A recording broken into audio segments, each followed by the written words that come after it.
വളാഞ്ചേരിയിൽ jewellery കുത്തിത്തുറന്ന് മോഷണം നടത്തിയ സംഭവത്തിൽ പോലീസ് അന്വേഷണം ഊർജിതമാക്കിയിരിക്കുകയാണ്. വളാഞ്ചേരി പട്ടാമ്പി റോഡിൽ പ്രവർത്തിക്കുന്ന സെല്ല ഗോൾഡ് ആൻഡ് സിൽവർ എന്ന സ്ഥാപനത്തിലാണ് മോഷണം നടന്നത്. ജ്വല്ലറിയുടെ പുറകുവശത്തെ ചുമര് രണ്ടിടങ്ങളിലായി പൊളിക്കാൻ ശ്രമിച്ചെങ്കിലും അത് നടക്കാതെ വന്നപ്പോൾ തൊട്ടടുത്ത സ്ഥാപനത്തിലെ പുറകുവശത്തെ ചുമരുകൾ കുത്തിത്തുറന്ന് അകത്ത് കയറി ജ്വല്ലറിയുടെ ചുമര് തുറന്നാണ് മോഷ്ടാവ് അകത്ത് കയറിയത്. സ്ഥാപനത്തിൽ സൂക്ഷിച്ചിരുന്ന ലാപ്ടോപ്പ്, പണം എന്നിവയുമായി മോഷ്ടാവ് കടന്നു കളയുകയായിരുന്നു. മുഴുവൻ സ്ഥലങ്ങളിലും മുളക് പൊടി വിതറിയാണ് മോഷ്ടാവ് പോയത്.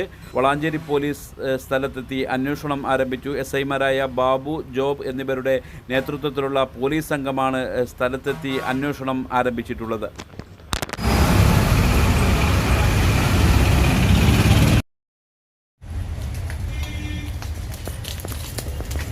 കുറച്ച് കൂടുതലായിരുന്നു സാറേ. JP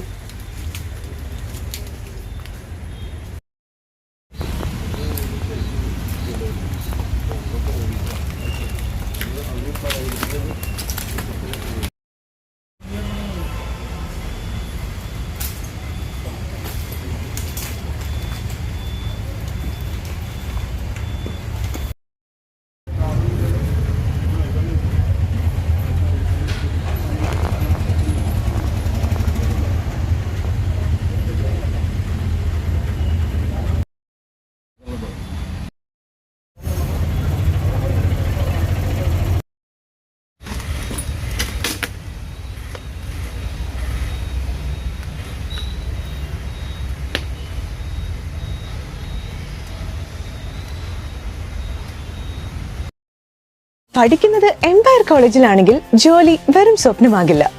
Empire college of science, Moodar, Kuttippuram, Malappuram.